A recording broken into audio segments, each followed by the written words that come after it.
প্ৰায়বোৰ মহিলাৰ আমি এটা সমস্যা পাওঁ সেইটো আসলতে প্ৰায় টিনেজেজত ইমান দেখা পোৱা নাযায় অকমান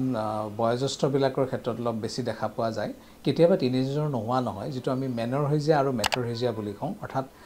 ইৰেগুলাৰ ব্লিডিং হেভি ব্লিডিং কেতিয়াবা স্কেন্টি ব্লিডিং কেতিয়াবা দেখিব মাহেকত দুবাৰ হৈছে কেতিয়াবা মাহেকত তিনিবাৰো হৈছে এনেকুৱা ধৰণৰ যিবিলাক সমস্যা দীঘলীয়া যেটো ব্লিডিং এইবিলাককে আমি কওঁ মেনৰহেজিয়া মেট্ৰহেজিয়াৰ সমস্যা আৰু এই সমস্যাখিনি আসলতে হৰমোনাল ইমবেলেন্সৰ কাৰণে হয় এই ক্ষেত্ৰত হৰমোনটো যাতে বেলেন্স থাকে তাৰ কাৰণে আমি কিছুমান দৰব দিও সেই দৰববিলাক ভালদৰে ল'ব লাগে ললে তেওঁলোকৰ এনেকুৱা ধৰণৰ সমস্যাৰ পৰা হাত সাৰি থাকিব পাৰে আৰু আমাৰ হোমিওপ্যাথিক চিকিৎসা পদ্ধতিত